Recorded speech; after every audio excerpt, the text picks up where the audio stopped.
దేవుని పరిశుద్ధ నామమునకు మహిమ కలుగును గాక.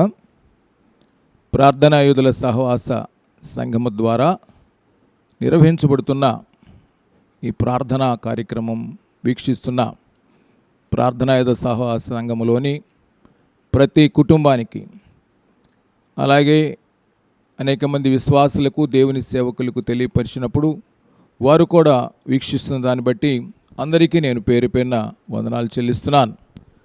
ప్రియమైన దేవుని బిడ్డలారా, ఈ కోవిడ్-19 బట్టి దేవాలయాల్లో మనం కూడుకొని ప్రార్థించడానికి, ఆరాధించడానికి వీలు లేని పరిస్థితుల్లో మీ గృహాలలో మీరు కుటుంబాలతో ఈ కూడికలో పాల్గొన్నందుకు మీ అందరికీ కూడా నేను ఆశీస్సులు తెలియచేస్తూ ఉన్నాను.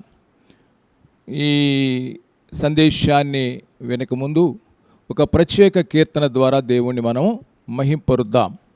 సీయోనులో స్థిరమైన పునాది నీవు, నీ మీదే నా జీవితము అమర్చుచున్నావు.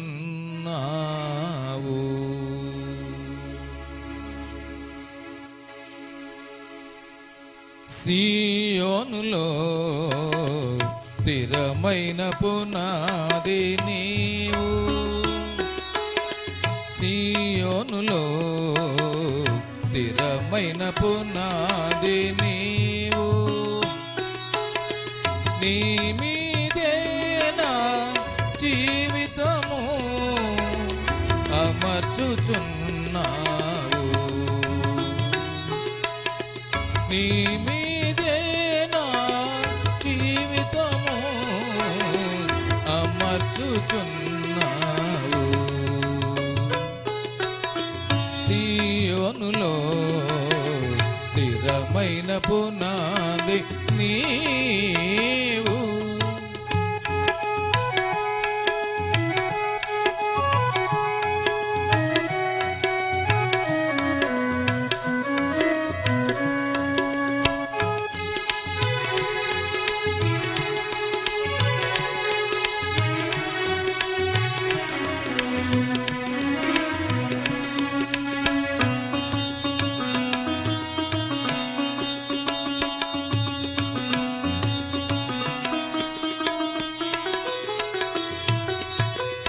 సూర్యుడు లేని, చంద్రుడు లేని, చీకటి రాత్రులు కనికే రాని.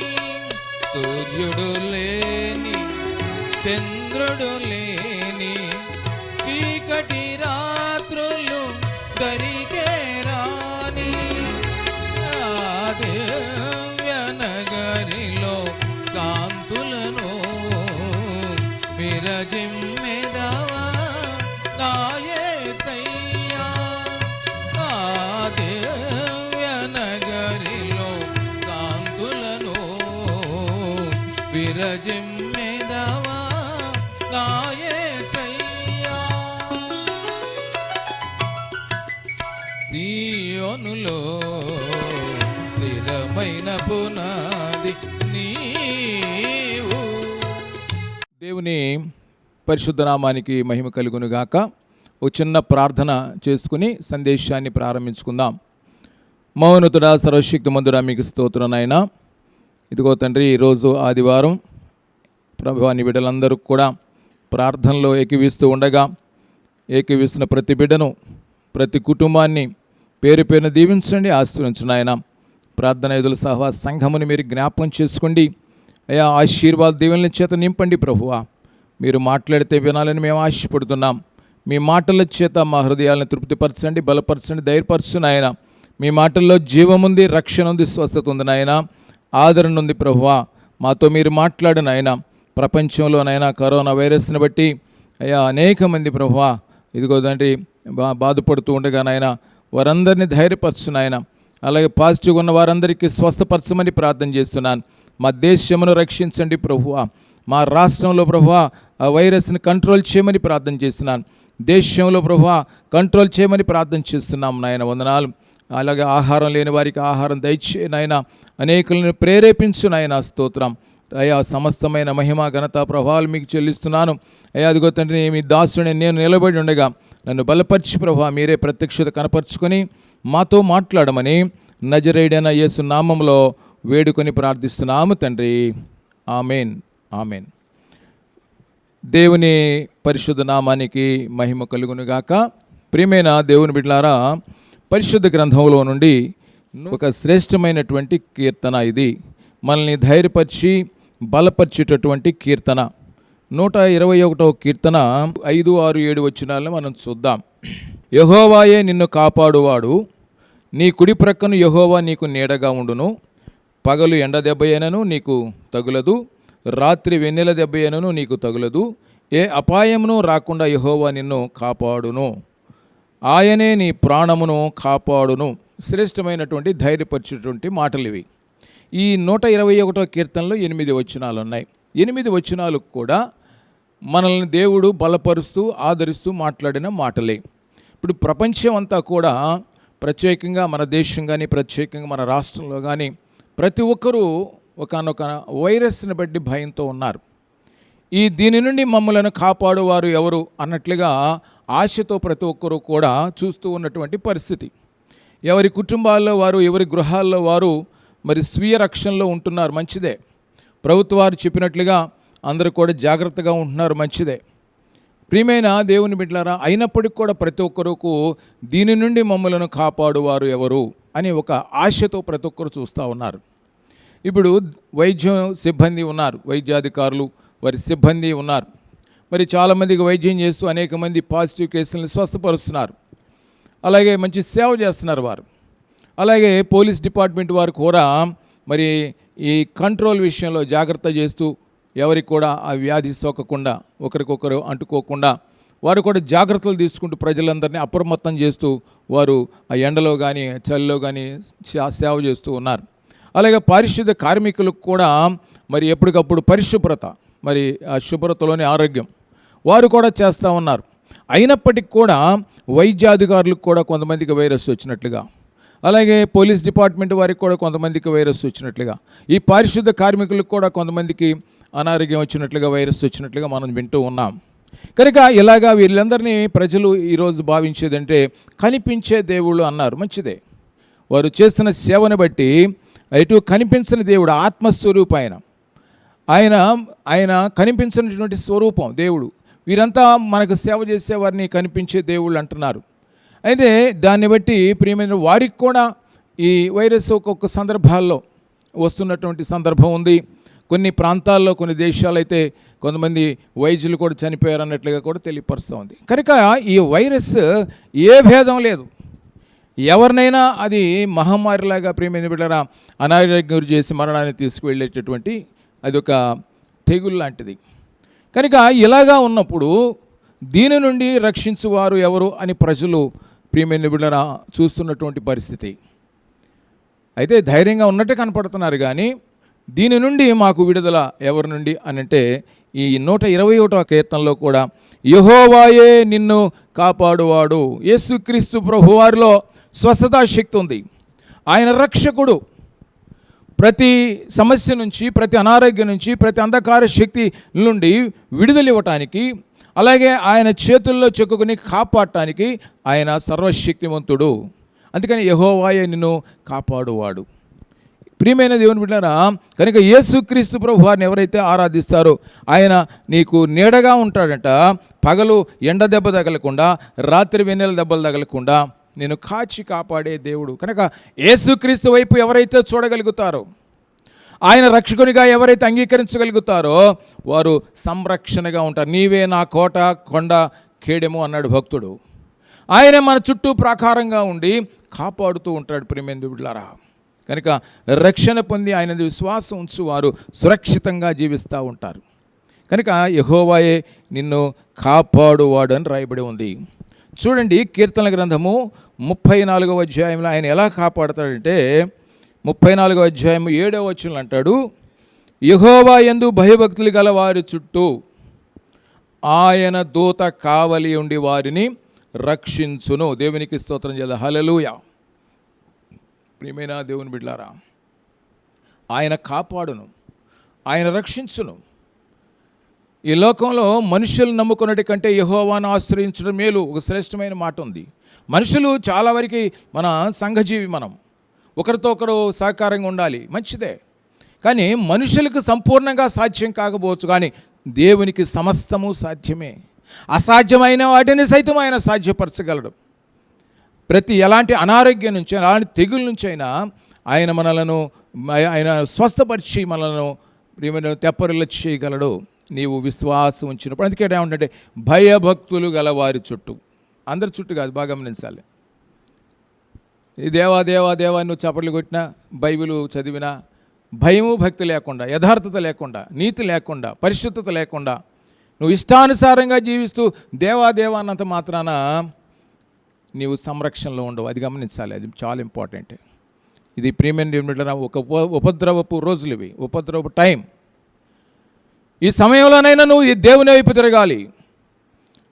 ఇంతవరకు ఒకవేళ దేవుడు అంటే భక్తి లేదేమో, ఇంతవరకు నీకు దేవుడు అంటే భయం లేదేమో, భయము కలిగి మీరు పాపము చేయకూడదని రాస్తుంది. దేవుని అంటే భయం ఉండాలి. అది చాలామందికి లోకం అంటే, పాపం అంటే, శాపం అంటే భయం లేకుండా ఉంటున్నారు. ప్రియమైన దేవునికి భయపడాలి, దేవునికి భయపడాలి. ప్రియమైన దేవుని బిడ్డలారా, అందుకనే అంటున్నాడు, భయభక్తులు గల వారి చుట్టూ ఆయన దూత కావలి ఉండి వారిని రక్షించును. నువ్వు ధైర్యంగా ఉంటావు. ఆయన రక్షణలో ఉంటే దూతలు తోడుగా ఉండి నిన్ను కాచి కాపాడుతూ ఉంటారు. కనుక ప్రియమైన దేవుడా, భక్తి జీవితం చేస్తున్నావా? ఈ పరిస్థితులు చూసైనా సరే ఇదొక సూచన, రాకడికి ఇదొక సూచన. ఎందుకంటే నా రాకడికి ముందు శిష్యులు యేసయ్యని అడిగారు, అయ్యా నీ రాకడెప్పుడు? అది తండ్రికి తప్ప ఎవరికి తెలియదు, కుమారుడికి తెలియదు. అయితే మీకు ఆ రాకడికి ముందు కొన్ని సూచనలు చెప్తా. ఏమిటంటే రాజ్యం మీదకి రాజ్యమును, అలాగే భూకంపాలు కలుగుతాయి, అలాగే తెగుళ్ళు వస్తాయి. ఇదొక తెగులు, మహమ్మారి అన్నారు. కనుక ప్రియమైన దేవుని బిడ్డలారా, ఇదొక సూచన, ఎప్పటికైనా యేసు వైపు నువ్వు తిరుగుతావని. ఇది చూసైనా దేవుని వైపు తిరుగుతావేమనేది. ఇప్పుడు ఇది చూసైనా భయం కలిగి ఉంటావని, భక్తి కలిగి ఉంటావని నీ చుట్టూ దూతలను కావలిగా ఉంచి. ఎంత గొప్ప భాగ్యం అండి. వాళ్ళని మనల్ని సర్వెంట్లుగా దేవుడు ఉంచుతానంటున్నాడు. వాడికి మనకు కావలి వారిగా మనల్ని ఉంచుతానంటున్నాడండి. ఎంత గొప్ప భాగ్యం. దేవదూత నీకు కావలిగా ఉండాలంటే నువ్వు ఎంత యోగ్యుడివి, ఎంత గొప్ప భాగ్యం.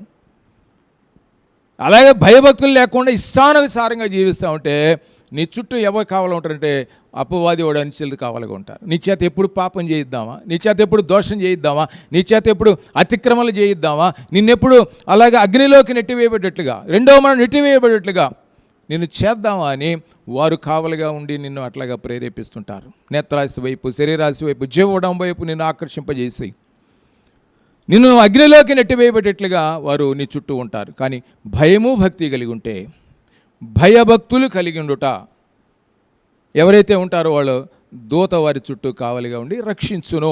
ప్రియమైన దేవుని బిడ్డలారా, కనుక భయభక్తులు అని అంటే చూడండి, అక్కడే సామెతల గ్రంథము 8వ అధ్యాయం 13వ వచనంలో ఒక మాట రాస్తుంది. భయభక్తులు కలిగి ఉండటం అంటే యెహోవా యందు భయభక్తులు కలిగి ఉండుట, చెడుతనమును అసహించుకునుటయే. అది నువ్వు భయం కలిగి భక్తి కలిగి ఉండుట అంటే ఏంటంటే నువ్వు చెడుతనాన్ని అసహించుకోవాలి, దాన్ని విసర్జించాలి. చెడుతనాన్ని నీ దగ్గర ఉంటే విసర్జించాలి, ఒకవేళ నీకు కనిపిస్తే అసహించుకోవాలి, దానికి దూరంగా ఉండాలి.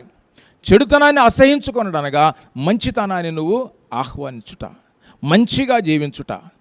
ప్రియమైన దేవుని బిడ్డారా, యేసుక్రీస్తుని కలిగిన మనస్సు కలిగి నువ్వు మంచిగా జీవించుట, భయభక్తులు కలిగి ఉండుట. అట్లా ఉంటే దూత తోడుగా ఉండి కాపాడును. యెహోవాయే నిన్ను కాపాడును. ఎలా కాపాడుతాడంటే దూతలను తోడుగా ఉంచి కాపాడుతాడు, భయభక్తులు కలిగి ఉంటే.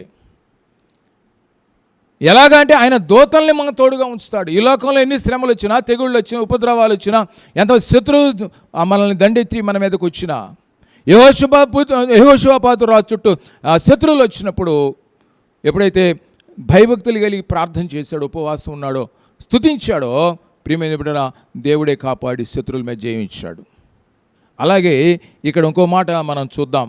ఆయన దూతలు మన చుట్టూ కావలి ఉంటారు, అట్లా కాపాడతాడు మనల్ని. చూడండి, రాజుల 2వ గ్రంథము 6వ అధ్యాయము 16వ వచనాన్ని మనం చూద్దాం. అతడు భయపడవద్దు, మన పక్షముగానున్నవారు వారి కంటే అధికలై ఉన్నారని చెప్పి. ఇక్కడ ఈ సందర్భం ఏంటంటే ప్రవక్త అయిన ఎలీషా ఆ సిరియా రాజు ఇజ్రాయెల్ దేశం మీదకి దండెత్తడానికి కుట్ర చేసి దాడులు చేయడానికి ప్రయత్నించినప్పుడు దర్శన ద్వారా తెలుసుకుని ప్రవక్త అయిన ఎలీషా ఆ రాజుకు తెలియపరిచి వారి నుంచి రక్షణ పొందేటట్లుగా ఆ శత్రువుల నుంచి రక్షణ పొందేట్లుగా తప్పిస్తూ ఉంటే ఆ సిరియా రాజు తెలుసుకుని ఎలీషా ప్రవక్త మీదకే సైన్యాన్ని పంపాడు.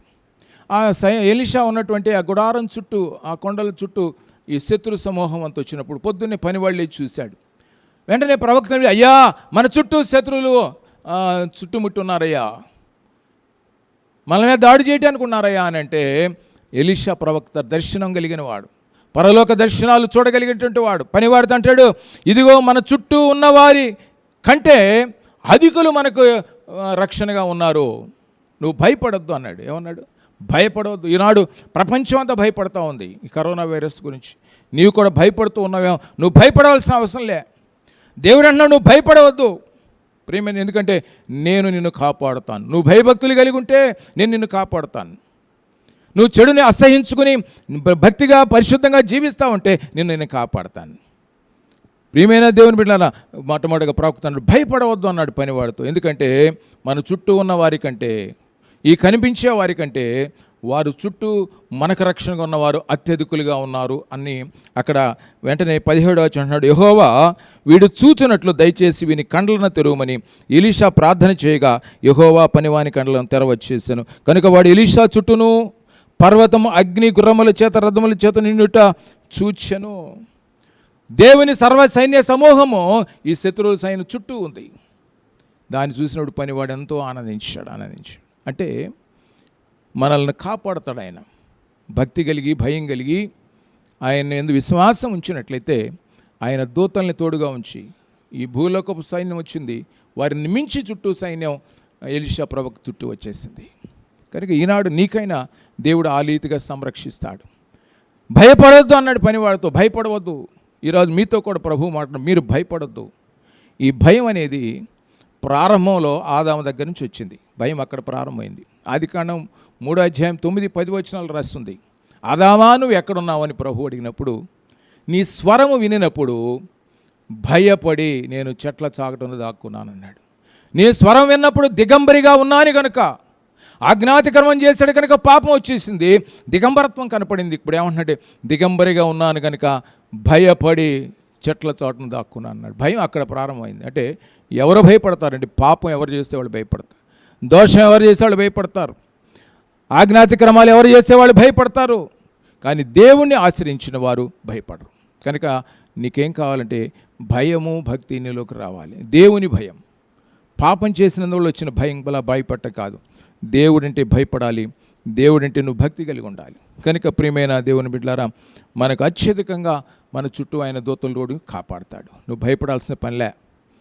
ఒకసారి సాధు సుందర్ సింగ్ గారు టిబెట్ వెళ్ళి అక్కడ సువార్త ప్రకటిస్తున్నాడు. ఆ టిబెట్లో ఉన్నటువంటి జనులంతా కూడా ఆయన యేసుక్రీస్తు రక్షకుడైన సువార్త ప్రకటిస్తుంటే వాళ్ళకి ఇష్టం లేక రాళ్ళు రోవటం మొదలుపెట్టారు ఆయనకి.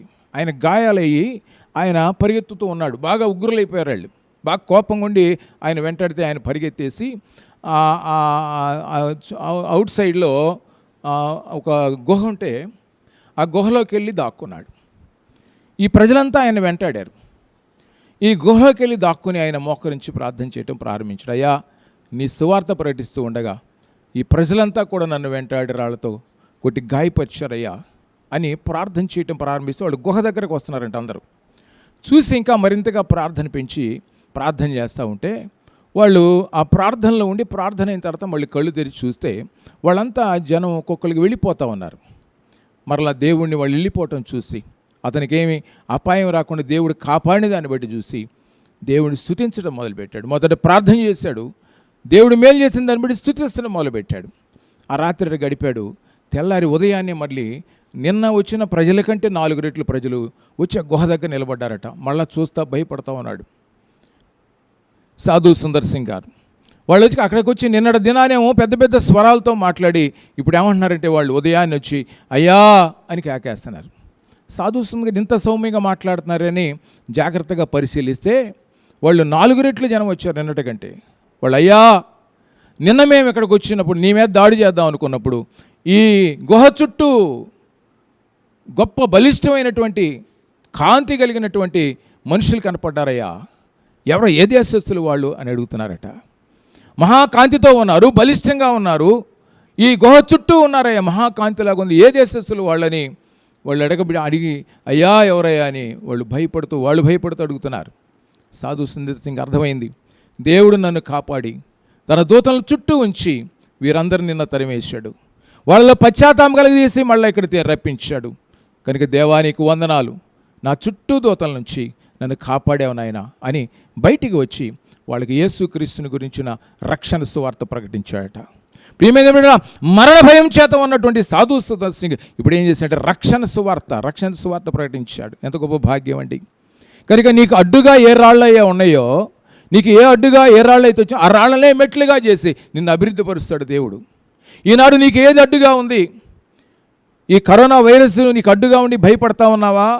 దీన్ని తీసివేసి నీకు మంచి ఆరోగ్యం ఇచ్చి అన్ని విషయాల్లో దేవుడు ఆశీర్వదిస్తాడు, ఎప్పుడంటే భయభక్తులను కలిగి ఉంటే. కనుక ప్రియమైన దేవుని బిడ్డలారా, ఆ అభ్యంతరపు రాళ్లను దేవుడు ఏం చేశాడంటే అభివృద్ధి మెట్లుగా చేశాడు, నీ జీవితంలో కూడా చేయగలడు. అందుకని ఒక మాట యోహాను రాసిన మొదటి పత్రిక 5వ అధ్యాయము 15వ వచనంలో ఒక చక్కని మాట రాస్తుంది. నువ్వు విశ్వాసం ఉంచి ఆ ప్రార్థన చేయగలిగితే ఏమని రాస్తుందంటే, మనమేమీ అడిగినను ఆయన మన మనవి ఆలకించునని మనం ఎరిగిన ఎడలా, మనం ఆయన ఏం అడిగితే అది అనుగ్రహిస్తాడని మనం తెలుసుకుంటే మనం ఆయనను వేడుకొనివి మనకు కలిగినని ఎరుగుదుము. ఏదైతే వేడుకున్నామో, ఎలాగైతే విశ్వాసంతో, పరిపూర్ణ విశ్వాసంతో ఏది కావాలని మనం కోరుకున్నామో అది ఇచ్చాడని మనం తెలుసుకుంటాం అన్నాడు. అడుగుడి మీకు ఇవ్వడు అన్నాడు. ప్రియమైన దేవుని బిడ్డలారా, కనుక నువ్వు ఏదైతే ప్రార్థన చేస్తావో, అంటే యథార్థ హృదయంతో ఏదైతే ప్రార్థన చేస్తావో అది దేవుడు నీకు ఇచ్చాడని నువ్వు నమ్మితే నీకు అన్నీ అనుగ్రహించబడతాయి. సౌత్ కొరియాలో గొప్ప సేవకుడు పాల్ యాంగ్షో గారు ఇదే ప్రార్థన. ఆయనకి యవనస్తుడిగా ఉన్నప్పుడు ఆ పేదరికంలో ప్రారంభ దశలో ఆయన అనేక ప్రాంతాలు తిరగటానికి కాళ్ళు నడిచిన ఇబ్బంది అయ్యి సైకిల్ కావాలి, అలాగే వచ్చి ఇంట్లో కూర్చుంటే నడుములు నొప్పి పుట్టేసి కుర్చీ కావాలనుకున్నాడు. అలాగే బైబిల్ చదవడానికి, వాక్యం రాసుకోవడానికి టేబుల్ కావాలనుకున్నాడు. అందుకని ఏం ప్రార్థన చేశాడంటే, నాయనా నాకు సైకిల్, కుర్చీ, టేబుల్ ఇవ్వు నాయన అని ప్రార్థన చేయాల. నాయనా నువ్వు నమ్మదగిన దేవుడవు, అనుగ్రహించే దేవుడవు, కనుక నాకు ఈ 3 వస్తువులు నువ్వు ఇచ్చావు నాయన, నమ్ముచున్నాయని ప్రార్థన చేశాడు. ఇవ్వకముందే ప్రార్థన చేశాడు విశ్వాసంతో. అలాగే యాంగ్షో ఈనాడు ప్రపంచంలో మరి సుమారు 5 లక్షల మరి సంఘ సభ్యులు అంటారు, మరి కొన్ని వేల సంఘాలు కట్టాడు. మరి ప్రియమైన అంత గొప్ప సేవ ఒకే ఒకటి ఏంటంటే విశ్వాసం మీద కట్టాడు. ఏదైనా ఇవ్వునైనా కాదు, నువ్వు ఇచ్చావునైనా థ్యాంక్స్, స్తుతులని ముందుగానే చెల్లించి విశ్వాసంతో అన్ని పొందుకున్నాడు. నీవు కూడా ఈనాడు నీకు ఏ భయం వద్దు ప్రియమైన, యెహోవా నిన్ను కాపాడును. భయభక్తులు కలిగి ఆయన యందు విశ్వాసం ఉంచగలిగితే నీకు కావలసిన ప్రతి సమృద్ధిని మరణాపాయం నుంచి తప్పించి నీకు అన్ని విషయాల ఆశీర్వాదాలతో ప్రభువు నింపుతాడు, ఎప్పుడంటే నీవు భయభక్తులు కలిగి ఉంటే. మన వాక్యంలో చూసినట్లుగా ప్రభువు నిన్ను కాపాడును, యెహోవాయే నిన్ను కాపాడువాడు. ఈ మాటను మనం ఎక్కువగా ధ్యానం చేసుకోవాలి. యెహోవాయే నన్ను కాపాడువాడు, యెహోవాయే నన్ను కాపాడువాడు, స్వతంత్రించుకోవాలి దాన్ని. ప్రభువు నిన్ను కాపాడువాడు. ప్రియమైన దేవుని బిడ్డలారా, ఇది 121వ కీర్తన, యాత్రా కీర్తన. వీళ్ళంతా కూడా యాత్ర చేస్తూ యెరూషలేముకు వెళ్ళి పిల్లలతో సహా వస్తువులు కూడా తీసుకుని ఆ కావలి కొరకు కొంతమంది పనివారిని తీసుకుని వెళ్ళేవాళ్ళు. ఏది ఎవరైనా దొంగతనం చేయకుండా వాటిని రక్షణలో, భద్రంలో ఉంచడానికి. అలాగే ప్రియమైన దేవుని బిడ్డారా, మనల్ని కూడా దేవుడు అపవాదనే దొంగ మనల్ని దొంగిలించకుండా, మన హృదయాలను దొంగిలించకుండా, హృదయం అన్నిటికంటే మోసకరమైనది, ఘోరమైన వ్యాధి కలిగింది. కానీ దాన్ని మోసపరచకుండా, మనల్ని దొంగిలించకుండా, నేత్రాశ, శరీరాశ, జీవడంబ వైపు మనల్ని ఆకర్షింపచేయకుండా సంరక్షించడం కోసం దేవుడు కూడా మనల్ని ఆయన దూతల్ని కావలిగా ఉంచి సంరక్షిస్తూ ఉన్నాడు. ఆయన చేతుల్లో మనల్ని చెక్కుని కాపాడుతూ ఉన్నాడు. ఎట్లయితే వారు యాత్ర చేసేటప్పుడు వాళ్ళు ఇవన్నీ కాపాడటానికి ఏర్పాటు చేసుకున్నారు, అట్లాగే దూతలను ఉంచి మనల్ని భద్రపరుస్తున్నాడు దేవుడు. ఇది మర్చిపోకూడదు ఎప్పుడు. ప్రియమైన దేవుని బిడ్డలారా, అలాగే నోవాహును తన ఇంటి వారిని ఓడలో పెట్టి ఆయన కాపాడాడు. ఓడ అనగా యేసుక్రీస్తు ప్రభు వారికి సాదృశ్యం. ప్రియమైన దేవుని బిడ్డలారా, చేల్చబడిన మహిమ కలిగిన బండ యేసుక్రీస్తు. ఆ యేసుక్రీస్తులో ఆ బండ సందులలో నోవాహును తన కుటుంబాన్ని పెట్టాడు. కనుకనే ఆ కుటుంబం కాపాడబడింది. మిగిలిన జనాంగం అంతా కూడా నాశనం చేయబడ్డారు. ఆ జల ప్రళయంలో అందరూ కూడా ప్రియమైన దేవుని మునిగిపోయి మరణించారు. కారణం ఏంటంటే నోవాహు తన్నాడు, ఈ తరములో నోవాహు నీవు నీతిమంతుడిగా నాకు కనపడుతున్నావు. నీతిమంతుడిగా ఉన్నాడు కనుక నోవాహును తన కుటుంబాన్ని దేవుడు కాపాడాడు. నిన్ను కూడా అలాగే కాపాడతాడు. ఆ రీతిగా ఉండగలిగితే ప్రియమైన దేవుడిలా లోతు కుటుంబం గురించి అబ్రహాం ప్రార్థన చేశాడు, అయ్యా కాపాడయ్యా, ఇదిగో దూతల్ని వెళ్ళి సొదొమ గొమొర్రా పట్టణాల మీద అగ్ని వర్షం కురిపించబోతున్నానని చెప్పావు. అయ్యా లోతు కుటుంబాన్ని జ్ఞాపకం చేసుకోయా. ప్రియమైన దేవుని బిడ్డలారా ప్రార్థించాడు. అబ్రహాము చేసిన దాన్ని బట్టి దేవుడు అతనికి అభయం ఇచ్చి దూతలను ఉంచి లోతు కుటుంబాన్ని కాపాడాడు. నీవు ఈరోజు ఎన్ని కుటుంబాల కొరకు ప్రార్థన చేస్తున్నావు? ఎన్ని కుటుంబాల కొరకు నువ్వు ప్రార్థన చేస్తున్నావు? ఈ కరోనా వైరస్లో నీ కుటుంబం వరకు సురక్షితంగా ఉండాలి, మంచిదే. నీవు నీ కుటుంబం సురక్షితంగా ఉండాలి, మంచిదే. ఇంకా మిగతా కుటుంబాల కొరకు ప్రార్థన చేస్తున్నావా? అసలు నువ్వు ప్రార్థన చేయుటకు, అనేకుల కొరకు ప్రార్థన చేయుట కొరకే ఈ స్వీయ రక్షణ అనే గృహంలో నువ్వు ఉండేటట్లుగా దేవుడు చేశాడేమో. అనేకులు నీ ఇరుగు పొరుగు వారి కొరకు ప్రార్థన చేస్తున్నావా? వారు ఎలాగ, వాళ్ళ స్థితిగతులు ఎలా ఉన్నాయి, వాళ్ళు ఏ పరిస్థితుల్లో ఉన్నారు, అనారోగ్య విషయంలో, ఆహార విషయంలో, సౌకర్యాల విషయం ఎలా ఉన్నారు, వారి కొరకు ఎప్పుడైనా ప్రార్థన చేయాలి.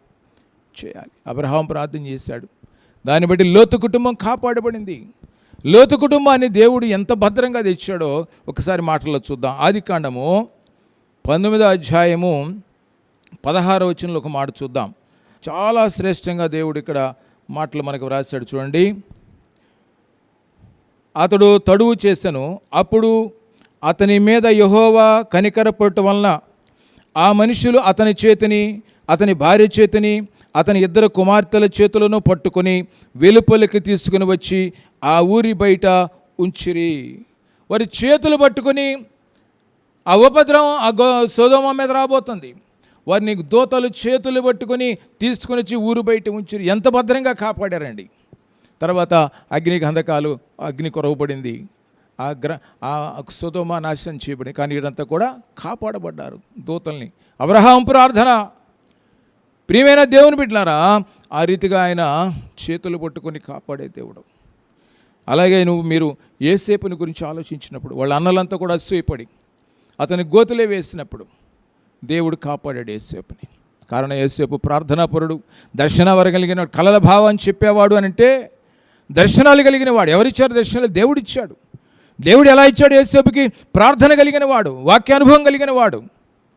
నీవైనా ఆ రీతిగా ఉండగలిగితే దర్శనాల చేత నింపబడతావు. జరగబోయే సంగతులను కూడా ప్రభువు యోసేపుకు తెలియచేశాడు కనుక, తన బిడ్డ కనుక, భయభక్తులు కలిగిన వాడు కనుక, యథార్థవంతుడు కనుక, ప్రార్థనాపరుడు కనుక, పరిశుద్ధుడు కనుక, ప్రియమైన దేవుని బిడ్డలారా, గోతిలో నుంచి దేవుడే కాపాడాడు. ఐగుప్తుకు రప్పించాడు, పోతేఫరు గృహంలో ఉంచాడు. యోసేపుని బట్టి ఆ పోతేఫరు గృహం ఆశీర్వదించబడింది. ఆ గృహం మొత్తం అప్పగించాడు పోతేఫరు భార్య యోసేపును ఆశించినప్పుడు, పాపం చేయమని బలత్కరించినప్పుడు వాక్యం నింపబడినవాడు, ఆత్మచేత నింపబడినవాడు, ప్రార్థనాపరుడు కనుక ప్రియమైన దేవుడా పాపం నుంచి దూరంగా పారిపోయాడు. అయితే పోతేఫరు భార్య యోసేపు మీద అన్యాయంగా అభియోగం చేసి చెరసాలలో పాలు చేయించింది. అయినా చెరసాలలో కూడా దేవుడు కాపాడుతూ ఉన్నాడు. అక్కడ కొన్ని కలల భావాన్ని చెప్పిన దాన్ని బట్టి యోసేపు చెరసాల నుంచి విడిపించబడి కాపాడబడి ఫరో ఇంట్లోకే, ఫరో తర్వాత ఆ దేశంలో అగ్రస్థానం యోసేపుకి ఇవ్వబడింది. దేవునికి స్తోత్రం, హల్లెలూయా. కాపాడతాడండి. భయభక్తులు కలిగి, యథార్థత కలిగి, రక్షణానుభవం కలిగి, దేవుని విశ్వాసం ఉంచిన వారిని ఆయన కాపాడతాడు. ఎలాంటి శ్రమల్లో ఉన్న కాపాడతాడు. ఈ తెగుల నుంచి కూడా నిన్ను, నీ కుటుంబాన్ని కాపాడతాడు. ఏం భయపడాల్సిన పనిలే. యోసేపును చెరసాల్లో నుంచి కాపాడి ఫరో ఇంటిలో ఆయన ప్రధానమంత్రిగా చేశాడండి.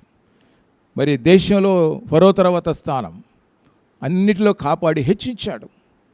ప్రియమైన ఆ దేశ జనులకు ఆహారం భద్రం చేయటానికి, అలాగే తన రక్త సంబంధికులకు కూడా ఆహారాన్ని సిద్ధపరచడానికి కూడా యోసేపుకి దేవుడు అంతటి ఆధిక్యత ఇచ్చాడు.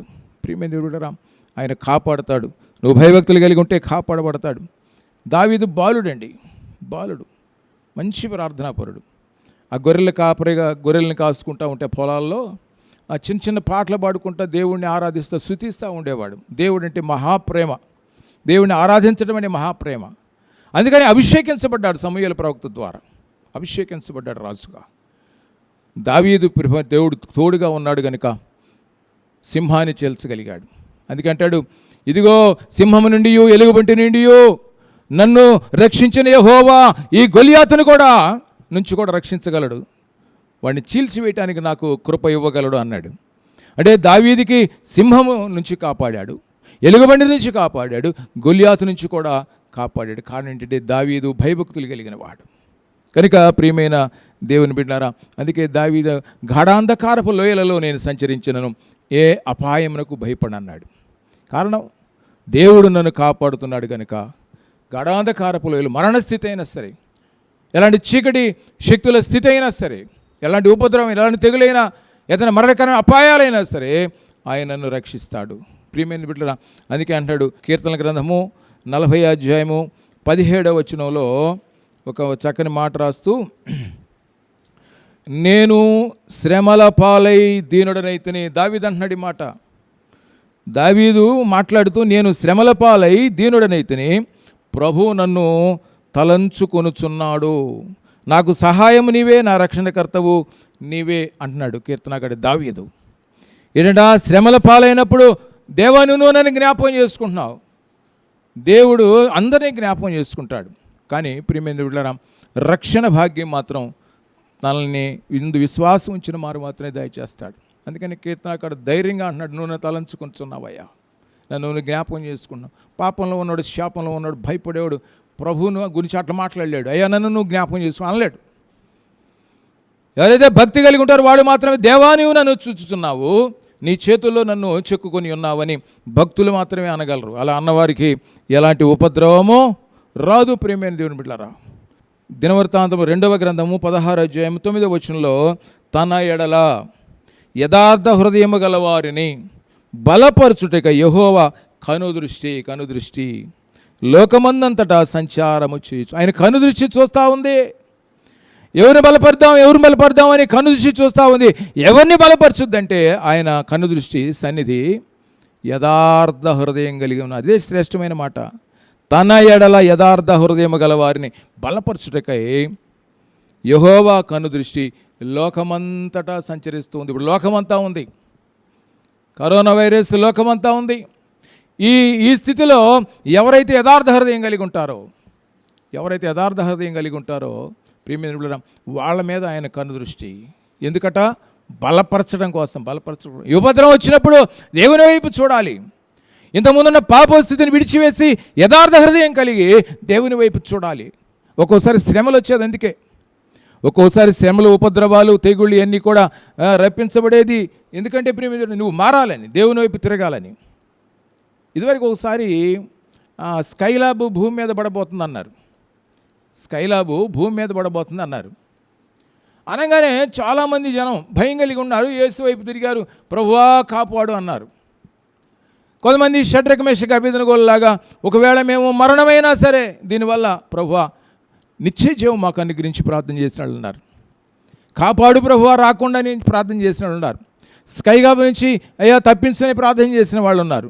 కొంతమంది అయితే మనం పేపర్లోనే కొంతమంది చెప్తే విన్న మాటలు, ఇక చనిపోతున్నావురా, ఇక ఎందుకు, ఇక 2-3 రోజులు చనిపోతున్నా, స్కైలాబ్ పడిపోతుంది అని, ఇక ఏది నాన్ వెజ్, ఈ కోళ్ళని వేటలని ఉన్నాయన్నీ కూడా ఎన్ని ఉంటే అన్నీ కోసేసుకుని తినేసేసారట. అంటే మనం వెళ్ళిపోతున్నాం, ఇవన్నీ తిందాం అనుకుంటున్నారు, కానీ మనం వెళ్ళిపోతున్నాం, ఈ భూమండలం అంతా కూడా నాశనం చేయబడుతుంది, మనం మరణించబోతున్నాం. మనం మరణిస్తే ఎక్కడికి వెళ్తాం? ఎటర్నల్ లైఫ్ రెండే, మరణము, నిత్య జీవము, నిత్య నరకం. శాశ్వత కాలం ఉండాలి. ఎక్కడికి వెళ్ళబోతున్నాం మనం గ్రహింపురాలే. ప్రియమైన బిడ్డలారా, ఈరోజు కూడా చాలామంది ఏంటంటే ఇదిగో వ్యాధి నిరోధక శక్తి పెరిగితే ఆ కరోనా వైరస్ ఏం చేయదు అన్నప్పుడు దాంట్లో గుడ్లు అలాగే చికెన్ దాంట్లో వ్యాధి నిరోధక శక్తి అవి తింటే పెరుగుద్ది అంటున్నారు. శక్తి పెరగడం దేవుడినిగా వాటి రేట్లు పెరిగిపోయినాయి. కానీ అవి వ్యాధి నిరోధక శక్తి పెంచుకోవడం కోసం ప్రయత్నం కాదు, కానీ చేయాలి, మంచిదే. ఆహారం దేవుడిచ్చింది, మనల్ని భుజించమన్నాడు, శక్తిగా ఉండమన్నాడు, ఆరోగ్యంగా ఉండమన్నాడు, దీర్ఘాయుష్ ఉండమన్నాడు, మేలుకరంగా ఉండమన్నాడు, మంచిదే.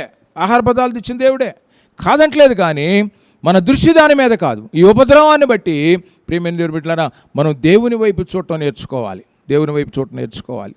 కనుక యథార్థ హృదయం కలిగిన వారి మీద ఆయన కనుదృష్టి ఉంచుతుంది. ఎందుకంటే బలపరచడం కోసం, రక్షించడం కోసం, కాపాడటం కోసం, అభివృద్ధి చేయడం కోసం, ఆరోగ్యం ఇవ్వడం కోసం, దీవించడం కోసం, మీరే అనేకులకు దీవెనకరంగా చేయడం కోసం కూడా ఆయన కనుదృష్టి మీ మీద. ఎందుకంటే మీరు అనేకులకు సహాయం చేసేటట్టుగా మార్గాలు తెరవడానికి కూడా ఆయన మిమ్మల్ని ఆశీర్వదించాలి. కనుక ప్రేమ నిర్మించారా, యెహోవాయే నిన్ను కాపాడువాడు అంటే యేసుక్రీస్తు నిన్ను కాపాడును. దాని మీద ఒక 7 అంశాలు మనం జ్ఞాపకం చేసుకుందాం. ఒకటి, కీర్తనల గ్రంథము 121వ అధ్యాయము 4వ వచనంలో ఒక మాట ఏముందంటే, ఇశ్రాయేలును కాపాడువాడు కునుకడు నిద్రపోడు అని ఉంది. మొదటి అంశంగా చూద్దాం.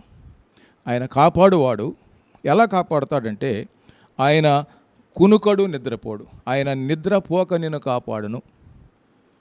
ప్రియమైన దేవుని బిడ్డలారా, జకరియా గ్రంథము 2వ అధ్యాయము 8వ వచనంలో ఒక మాట చూద్దాం.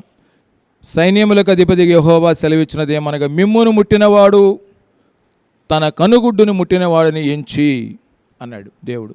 మిమ్మును ముట్టినవాడు దేవుని కనుగుడ్డును ముట్టిన, అంటే ఆయన కనుదృష్టి నీ మీద ఉంది. నీకు ఏది జరిగినా వెంటనే ఆయన కనుదృష్టికి వచ్చేస్తుంది. అంటే ఆయన కునుకక నిద్రపోక నిన్ను కాపాడుతూ చూస్తూ ఉన్నాడు. ఒకసారి ఇట్లాగే 2వ ప్రపంచ యుద్ధం అప్పుడట జర్మనీ వారు విమానాల ద్వారా కొన్ని బాంబులు ఈ ఇంగ్లాండ్ దేశం మీద వేస్తూ ఉన్నారు. ఈ లండన్ పట్టణంలో ఒక బాలబాలికల అనాథాశ్రమం ఉంది. దాని యజమాని వృద్ధుడు. ఆయన ఈ బాలబాలికల అనాథలు దీని మీద పడితే వీళ్ళంతా కూడా మరణిస్తారు అయ్యో అనే ఉద్దేశంతో ఆ వృద్ధుడైనటువంటి ఆయన మరి పగలు ప్రార్థన చేస్తున్నాడు, రాత్రి నిద్ర కాచి ప్రార్థన చేస్తున్నాడు. ఇలాగా 2-3 రోజులు నిద్రలు కాచి, రాత్రి కూడా నిద్ర కాచి ప్రార్థన చేస్తున్నాడు. దానివల్ల ఆయన అనారోగ్యం పాలాడు, జబ్బు చేసిపోయింది. ప్రియమైన దేవుని బిడ్డలారా, ఒక సేవకుడు వచ్చి ఆ యజమానుడితో, ఆ వృద్ధుడితో అన్నాడట, అయ్యా నువ్వు అనారోగ్యం పాలైపోయావు, ఈ బాలబాలికల ఆశ్రమం ఒకవేళ బాంబుల ద్వారా మరి బ్లాస్ట్ అయిపోద్దేమోననే ఉద్దేశంతో నువ్వు భయంతోనూ వాళ్ళ సంరక్షణ కొరకు ప్రేమతోనూ నువ్వు ప్రార్థనలు చేస్తున్నావు, నిద్రలు కాచి. మరి అయితే ఈ బాలబాలికల ఆశ్రమాన్ని కాపాడబట్టడానికి 2 మనుషులు నిద్రగాయటం అవసరమా అన్నాడట. 2 మనుషులు నిద్రగాయటం అవసరమా అంటే, దేవుడు కునుకడు నిద్రపోడు. ఆయన నిద్రపోక మన కొరకు ప్రార్థన చేస్తూ ఉంటాడు. కనుక నువ్వు నిద్ర మానేసి, రాత్రిపూట కూడా నిద్ర మానేసి నువ్వు జబ్బు పడే అంతగా ప్రార్థన కారణం ఏంటంటే, దేవుడు ఈ బిడ్డల కోసం ప్రార్థన చేస్తున్నాడు. ఆయన ఆరోహణమై తండ్రి కుడిపాసిన ఆశలుండి ఆయన విజ్ఞాపనం చేస్తున్నాడు.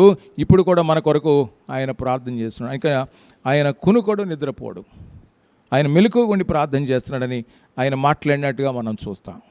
అలాగే రాజుల మొదటి గ్రంథం 18వ అధ్యాయము 27వ వచనంలో ఏలియా వాళ్ళందరికీ కూడా ఒక సవాలు విసురుతూ, మీరు ఎన్నాళ్ళ మట్టుకు 2 తలంపుల మధ్య నివసిస్తారు, 2 తలంపుల మధ్య మీరు ఎన్నాళ్ళ మట్టుకు నివసిస్తారు అని ఆయన 18:27 వచనంలో వ్రాయబడ్డ మాట అంటాడు. మీరు ప్రార్థన చేయండి, మీరు వేడుకోండి మీ దేవుణ్ణి, ఈ బలిపీఠం మీదకి అగ్ని దిగి రావాలి, మీరు వేడుకోండి మీ దేవుణ్ణి అని వాళ్ళు ఎన్ని కేకలు వేసినా అగ్ని దిగి రాకపోబట్టే ఏలియా వాడిని మాట ఏంటో తెలుసా దేవుడి గురించి? 27వ వచనం అంటాడు, వాడు దేవుడై ఉన్నాడు, పెద్దగా కేకలు వేయుడి. వాడు ఒకవేళ ధ్యానం చేయుచున్నాడేమో, దూరమునున్నాడేమో, ప్రయాణం చేయుచున్నాడేమో, వాడు నిద్రపోతున్నాడేమో, మీరు ఒకవేళ లేపవలసి ఉన్నదేమో అని అపహాస్యం చేయగా. నిద్రపోతున్నాడేమో, మీరు లేపాలేమో. మన దేవుడైతే ప్రియమైన కునుకోడు నిద్రపోడు, నీకు భయం అక్కర్లే. ఇక్కడ రాసిన మాట ఏలియా రాశాడు. ఏలియా ప్రార్థన చేయగా ప్రియమైన దేవుడు, చూసే దేవుడు, కనుకు దృష్టించే దేవుడు ఆకాశం నుంచి అగ్నిని ఆ బలిపేట మీదకి దింపాడు. దేవునికి స్తోత్రం చెల్లిద్దాం, హల్లెలూయా. కనుక ప్రియమైన దేవుని బిడ్డలారా, యెహోవా పట్టణమును కాపాడని ఎడల దానికి కావలి కాయవారు మేలుకొనుట వ్యర్థమే రాస్తుంది. వ్యర్థమే మేలుకొనుట. ఎందుకంటే ఆయన చిత్తంలో ప్రియమైన బిడ్డలారా మనల్ని కాపాడుతాడు. మనం ప్రత్యేకంగా శ్రద్ధ కాదు కానీ, అయితే వివేకం కలిగి ఉండాలి, మంచిదే. కానీ దేవుడు కాపాడుతాడు అని మనం జ్ఞాపకం పెట్టుకోవాలి. ప్రభువు నిన్ను కాపాడును. మొదటిగా నిద్రపోకుండా కాపాడును. రెండవదిగా ఇశ్రాయేలును కాపాడని రాస్తుంది. ఇశ్రాయేలు అనగా మరి యాకోబు యొక్క సంతానం ఇశ్రాయేలు అనబడ్డారు. యాకోబు రాత్రంతా ప్రార్థన చేశాడు, పెనుగులాడాడు, దేవా నన్ను ఆశీర్వదిస్తేగా నిన్ను వదిలిపెట్టను.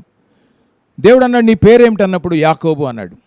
ఇదే యాకోబు తన తండ్రిని ఇస్సాకు నీ పేరేమిటి అడిగినప్పుడు ఏశావు అని అబద్ధం ఆడాడు. ఇప్పుడు దేవుడు ఏం చేస్తాడంటే నిజం చెప్తాడా అబద్ధం చెప్తాడా? అతను సత్యం చెప్పిన దాన్ని బట్టి ఆశీర్వాదం ఇవ్వాలని అడిగినప్పుడు అయ్యా నేను యాకోబునయ్యా మోసగాడినయ్యా అని ఒప్పుకున్న దాన్ని బట్టి ఎస్ నీవు యథార్థం ఒప్పుకున్నావు కనుక నీవు ఇక నుంచి యాకోబు కాదు, మోసగాడివి కాదు, నీవు ఇశ్రాయేలువి, దేవునితోనూ మనుషులతోనూ పోరాడేవాడు. అంటే ప్రియమైన దేవునితో పోరాటం అంటే ఆసక్తిగా కూడిన ప్రార్థన, ఎడతెగ కూడిన ప్రార్థన, కన్నీటి ప్రార్థన, మోకాళ్ళ ప్రార్థన.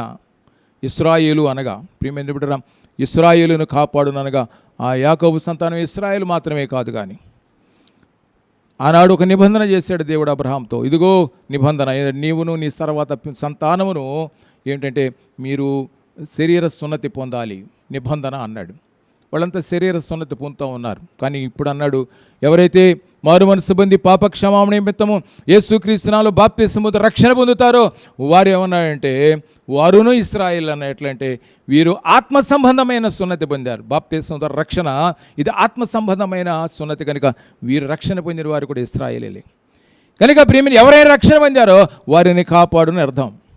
నువ్వు రక్షించబడి ఉంటే ప్రియమైన దేవుడరా బాప్తిస్మం ద్వారా రక్షించబడి యేసుక్రీస్తు రక్షకు అంగీకరించి నువ్వు విశ్వాసం ఉంచితే నీవు ఇశ్రాయేలువే కనుక నిన్ను ఆయన కాపాడును అని రాశాడు. ప్రియమైన కనుక మనం ఎంతగా ప్రయాసపడిన కాదు, కానీ దేవుడు కృప నీ మీద ఉన్నప్పుడు ఆయన నిన్ను కాపాడును. తన కోడి తన పిల్లలను తన రెక్కల కింద అట్లేదు భద్రపరుస్తాడు గ్రద్ద నుంచి రక్షించడానికి. అలాగే మనలను ఆయన రెక్కల కింద, అందుకే అంటాడు బలిష్టమైన దేవుని రెక్కల క్రింద మీరు దీన మనస్కులై ఉండండి అని రాసింది వాక్యం. కనుక ఆయన మనల్ని ఇశ్రాయేల్ని కాపాడును. మూడవదిగా ఆయన నీడగా ఉండి కాపాడును. 120 కీర్తనలో 5వ వచనంలో రాసిన మాట ఏంటంటే నీకు కుడి ప్రక్కను యెహోవా నీకు నీడగా ఉండును. ఆయన నీడగా ఉంటాడు నీకు, ఆయన సన్నిధి నీకు నీడగా ఉంటుంది, ఆయన కృప నీకు నీడగా ఉంటుంది, ఆయన ఆదరణ నీకు నీడగా ఉంటుంది. ప్రియమైన బిడ్డలారా యేసుక్రీస్తు రక్షకుని అంగీకరిస్తే ఆయనే నీకు నీడగా ఉంటాడు. ఆయనే నీడగా ఉంటే అది శాశ్వతమైన నీడ, శాశ్వతమైనటువంటి రక్షణ, శాశ్వతమైనటువంటి ఆనందం, శాశ్వతమైనటువంటి సమాధానం. చాలామందికి నీడ ఏంటంటే డబ్బు, కొంతమందికి అధికారం, కొంతమందికి సంపద, కొంతమంది నగలు, కొంతమందికి రకరకాలైనటువంటి వస్తువులు వాళ్ళకి నీడ. అవి జస్ట్ అట్లా ఉంటే వెళ్ళిపోతాయండి, నిలవు. కానీ దేవుని నీడ, దేవుని సన్నిధి అది నీకు శాశ్వతకాలం ఉండే నీడ. ఆయన నీడగా ఉంటాడు.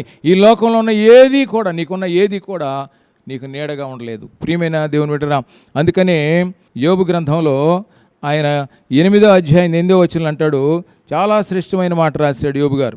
చూడండి, మనము నిన్నటి వారమే, మనకు ఏమీ తెలియదు, భూమి మీద మన దినములు నీడవలే ఉన్నవి. ఆ మధ్యాహ్నం ఎండ వచ్చినప్పుడు నీడ వస్తుంది, ఏదో చెట్టు ఏదో ఒకటి ఆ నీడ జస్ట్ మళ్ళీ అది చూడగానే నీడ వెళ్ళిపోద్ది. మన బ్రతుకులు కూడా అంతే, ఆ నీళ్ళ గట్ట కనపడతాం వెళ్ళిపోతాం. అస్థిరం, శాశ్వతమైనటువంటి జీవితాలు మనకి కావు.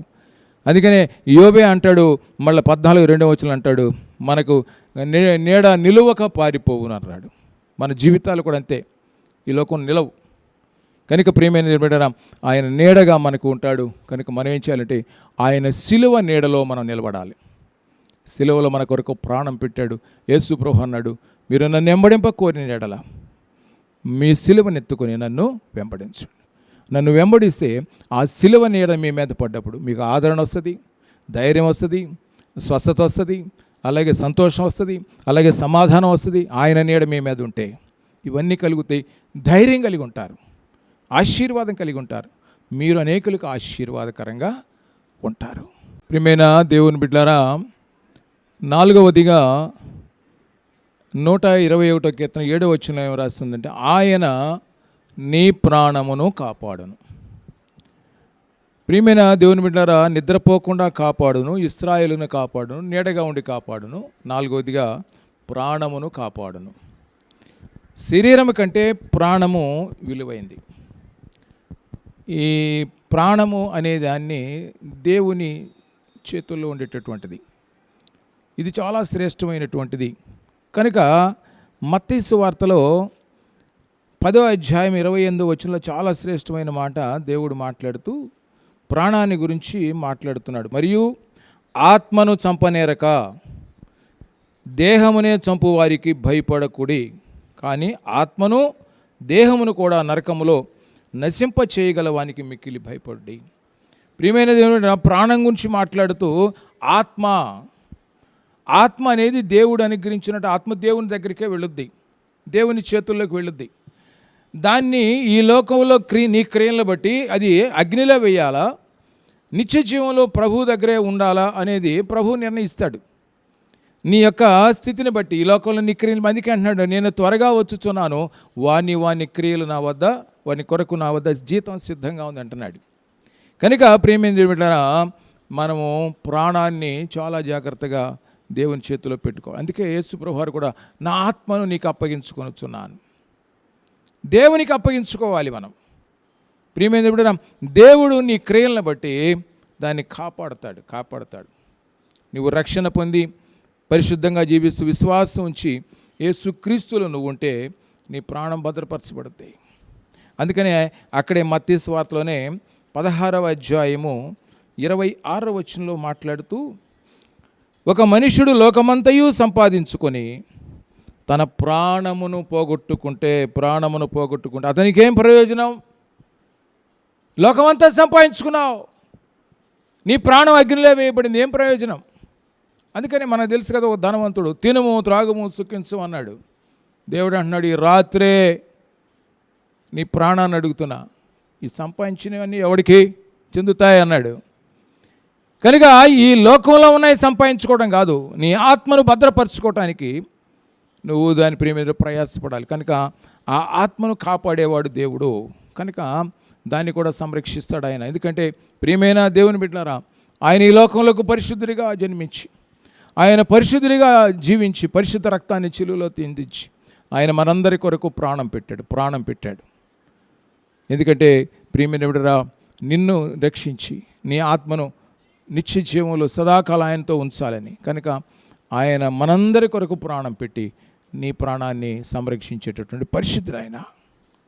5వదిగా 121వ కీర్తన 7వ వచనం రాసిన మాట, ఏ అపాయము రాకుండా యెహోవా నిన్ను కాపాడు. ఎలా కాపాడతాడు? నీకు అపాయం రాకుండా కాపాడతాడు.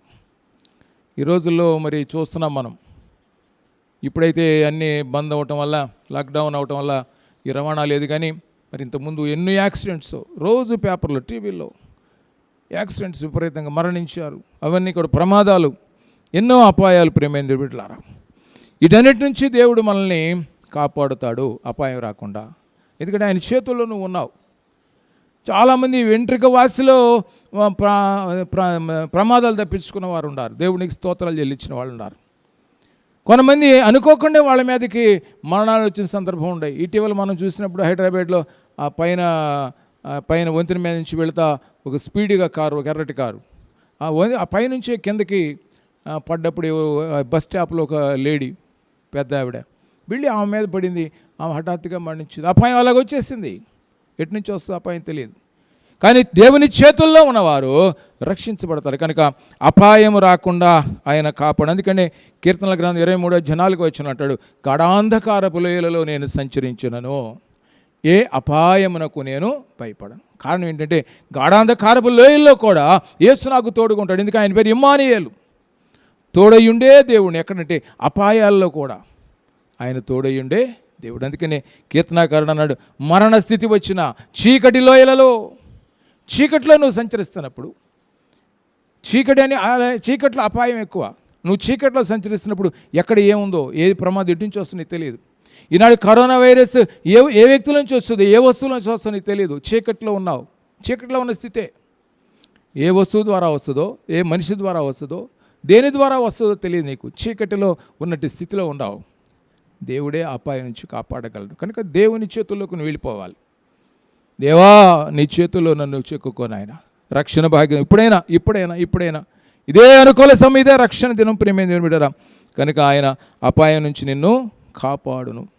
6వదిగా రాకపోకల యందు ఆయన కాపాడుతాడు. అక్కడే 121 కీర్తన 8వ వచనంలో అంటాడు, చివరి వచనంలో, నీ రాకపోకల యందు యెహోవా నిన్ను, రాకపోకల్లో, నీ ప్రయాణాల్లో, ప్రియమైన దేవుడరా, ఆయన తోడయ్యుండి కాపాడేటటువంటి దేవుడు ఆయన. నువ్వు ఎక్కడికి వెళ్ళినా నీకు ముందుగా నడుస్తాడు. నువ్వు ఎక్కడికి వెళ్ళినా దూతలు తోడుగా ఉంచుతాడు. రాకపోకల్లో నిన్ను కాపాడటమే కాదండి, నీకు ఆశీర్వాదాలు కూడా ఇస్తున్నాడు.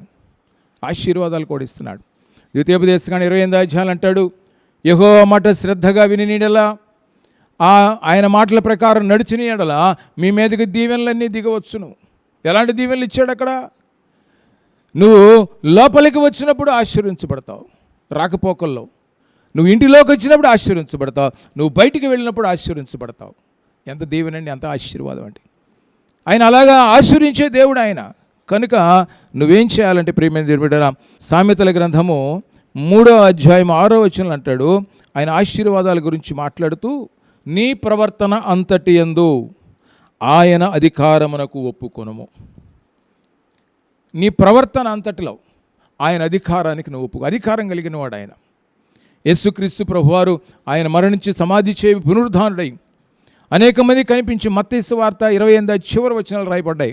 భూలోకమందును పరలోకమందును నాకు సర్వాధికారం ఇవ్వబడింది.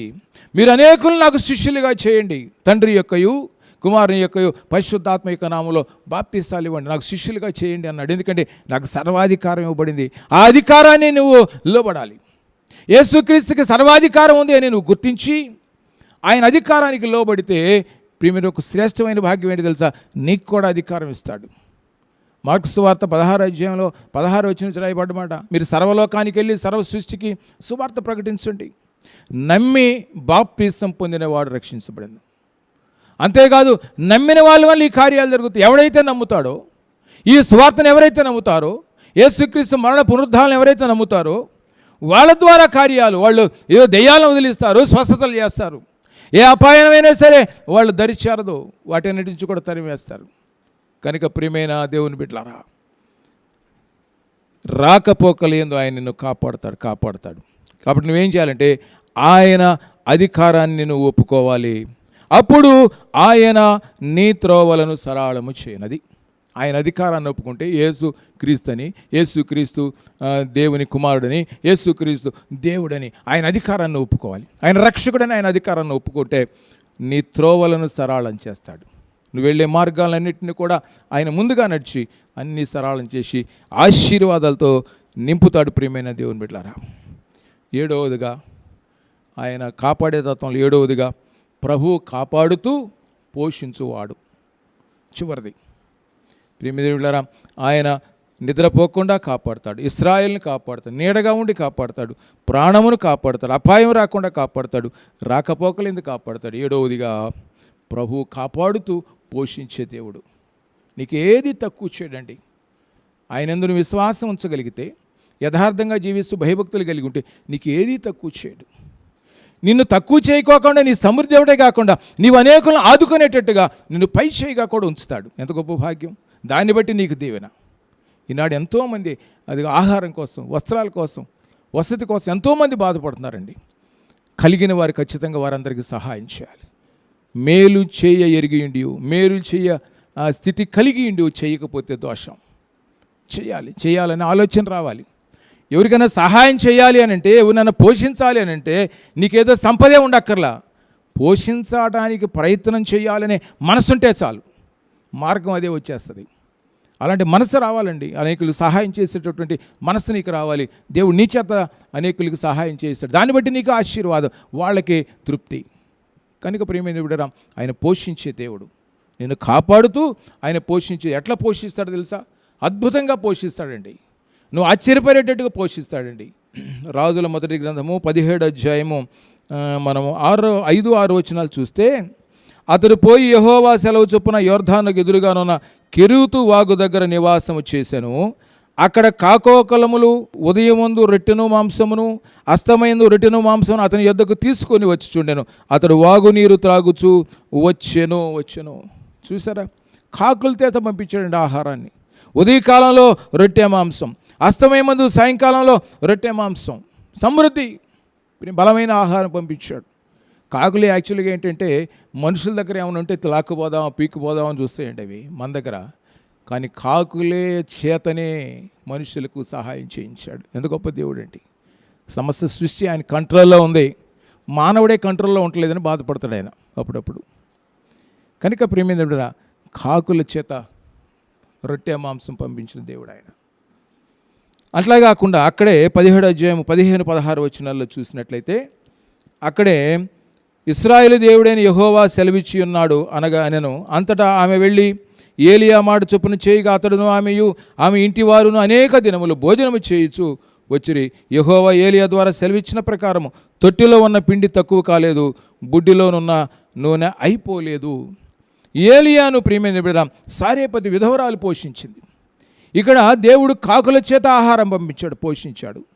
అలాగే విధవరాలండి, కరువులో ఉంది, ఏమీ లేదు. అలాంటి ఏమీ లేని ఆమెకి దీవెన దేవుడిచ్చి ఇదిగో ఏలియాను ప్రవక్తని ఆమె కుటుంబాన్ని పోషింపజేశాడు. ప్రియమైన ఆ కరువులో పోషణ ఆయన పోషించే దేవుడు, అద్భుతంగా లేని స్థితిలో నుంచి ఇచ్చి పోషించే దేవుడు ఆయన.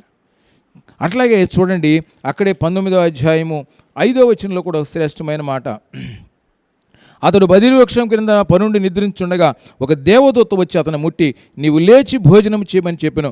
అతడు చూచినంతలో అతని దగ్గర నిప్పుల మీద కాల్చబడిన అప్పమును నీళ్ల బొడ్డియు కనపడాను. కనుక అతడు భోజనం చేసి తిరిగి పరుండెను. ప్రియమైన దేవుని బిడ్డారా, దూత చేత ఇక్కడ దేవుడు పంపించినట్లుగా మనం చూస్తాం. అతను అక్కడ చూసినప్పుడు దేవుని దూత ఆయన తట్టి, ప్రియమైన దేవుని బిడ్డారా, ఒక దూత వచ్చి అతన్ని ముట్టి లేపి ఆహారాన్ని ఇచ్చినట్లుగా కాకుల చేత ఆహారం ఇచ్చి పోషించాడు. ఒక విధవరాలు కరువులో ఉన్నటువంటి పేదరికం స్థితిని విధవరాల చేత పోషింపజేశాడు ఏలియాని. దేవదూతలను పంపించి ఆహారం ఇచ్చాడు ఏలియాకి. పోషించి దేవుడు నిన్ను పోషించడా ప్రియమైన దేవుని బిడ్డలారా? కనుక ఆయన నిన్ను కాపాడుతూ పోషించేటటువంటి దేవుడు. కనుక యెహోవాయే నిన్ను కాపాడును. భయభక్తులు కలిగి ఉంటే, యథార్థ హృదయం కలిగి ఉంటే, నీతిమంతం కలిగి ఉంటే, అలాగే పరిశుద్ధత కలిగి ఉంటే, రక్షణానుభవం కలిగి యేసునందు విశ్వాసం ఉంచగలిగితే నువ్వెన్నటికీ భయపడక్కర్లేదు. నీవెప్పుడు కూడా సింహం వల్లే ధైర్యంగా ఉంటావు ప్రియమైన దేవుడలా. కనుక యేసుక్రీస్తునందు విశ్వాసం ఉంచుము. ఆయనే నీకు అన్ని విషయాలలో భయం తీసివేసి కాచి కాపాడి సంరక్షించి అన్ని విషయాలు నీకు సమృద్ధి ఆయన దయచేయును. ఈ మాటలు దేవుడు దీవించునుగాక. ముగింపు ప్రార్థన చేసుకుందాం. పరిశుద్ధుడా, ప్రేమమడి మీకు వందనాలు, స్తోత్రాలయ్యా. ఈ వాక్యాన్ని వింటున్న బిడ్డల్ని, ఈ ప్రార్థనలో పాల్గొన్న బిడ్డల్ని పేరు పేరున దీవించండి. కుటుంబాలు దీవించిన ఆయన ప్రార్థన ఐదుల సభా సంఘముని జ్ఞాపం చేసుకుని అన్ని కుటుంబాలని ఆశీర్వాదాలు దేవుని చేత నింపండి ప్రభువా. సంఘ సరిహద్దులు విశాలపరచండి, పరిచర్ని విశాలపరచమని ప్రార్థన చేస్తున్నాను. అలాగే ప్రభువా, కరోనా వైరస్ని కంట్రోల్ చేయను ఆయన. ఎంతమంది అయితే ఆహారం లేక, వసతులు లేక ప్రభువా ఇబ్బంది పడుతున్నారో వారికి సహాయం చేయను ఆయన. అలాగే నాయన వైద్యాధికారులని, వైద్య సిబ్బందిని, పోలీస్ డిపార్ట్మెంట్ వారిని, పారిశుద్ధ కార్మికుల్ని, పనివారిని, అయ్యా అధికారుల్ని, ప్రజాప్రతినిధుల్ని, పరిపాలకుల్ని దీవించి ఆశీర్వదించయ్యా. మహిమగంతా ప్రభావాలు మీకు చెల్లిస్తూ నజరేయుడైన యేసు నామములో వేడుకొని ప్రార్థిస్తున్నాం తండ్రి, ఆమేన్.